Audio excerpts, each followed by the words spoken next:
আজকে আপনাদের সামনে চট্টগ্রামের ঐতিহ্যবাহী লাউ দিয়ে গরুর মাংস রান্না নিয়ে হাজির হয়ে গেলাম। সো হাই এভরিওয়ান, আসসালামু আলাইকুম। আশা করি সবাই ভালো আছেন। আমি গরুর মাংস রান্নার জন্য 1 কেজি ওজনের একটি লাউ নিয়ে নিয়েছি। আমার গরুর মাংসের ওজন ছিল আজকে 800 গ্রামের মতো। আমি আজকে কোনো বুটের ডাল ইউজ করব না, আপনারা চাইলে এখানে বুটের ডালটাও ইউজ করতে পারেন। তো লাউ দিয়ে রান্না করব।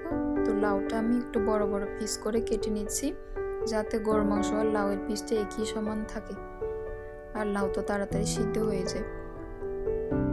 এরপর আমি গরুর মাংসগুলি একটু কেটে নিচ্ছি। গরুর মাংসের পিসগুলি একটু বড় ছিল আমার। এরপর আমি ভালো করে মাংসগুলি ওয়াশ করে মাংসের যে একটা এক্সট্রা ব্লাড থাকে ওইটা ঝরিয়ে নিব।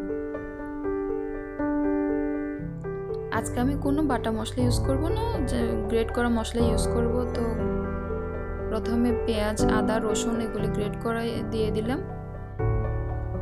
এরপর লবণ, হলুদ, মরিচ, ধনিয়া, জিরা, মাংসতে অ্যাজ ইউজুয়াল যা যা মশলা ইউজ করে আর কি। আর আজকে আমার হাতের কাছে মেজবানি মশলাটা ছিল না, আপনারা চাইলে এখানে মেজবানি মাংসের মশলাটাও ইউজ করতে পারেন, ওইটা দিলে টেস্টটা আরও ভালো আসে। ওইটা আমার কাছে ছিল না আজকে, আমি গরুর মাংসের যে নর্মাল মশলা আছে ওইটাই ইউজ করেছি, রাঁধুনির। তো আমি মাংসটাকে ভালো করে ম্যারিনেট করে 5 মিনিট রেখে দিয়েছি। এরপর সাদা তেলে মাংসটা কষিয়ে নেব। আপনারা চাইলে এখানে সরিষার তেলও দিতে পারেন। মাংস যত কষাবেন আর যত হাত দিয়ে মাখাবেন তত টেস্টটা ভালো হয়।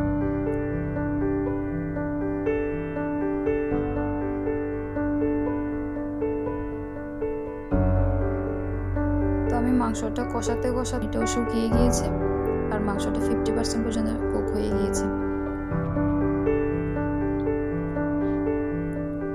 এরপর আমি গোটা গরম মশলাগুলি দিয়ে দিচ্ছি।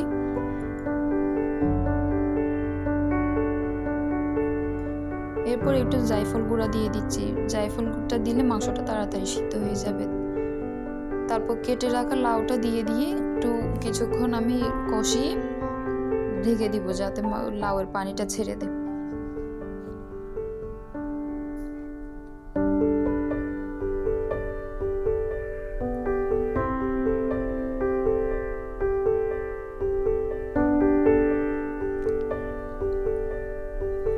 এর মধ্যে আমার লাউটা পানি ছাড়া শুরু করে দিয়েছে, মাংস আর লাউটাও প্রায় সিদ্ধ হয়ে গেছে। আর দিয়ে দিচ্ছি এগুলি ভাত পাতা বলে আমাদের ছাদের, এগুলি অনেকে পোলাও পাতাও বলে। এগুলি আপনারা মাংস, খিচুড়ি, পোলাও যেখানে দেন না কেন এক্সট্রা একটা ফ্লেভার আসে। আর ফ্লেভার জন্য দিয়ে দিলাম কাঁচামরিচ মাঝখান থেকে ভেঙে।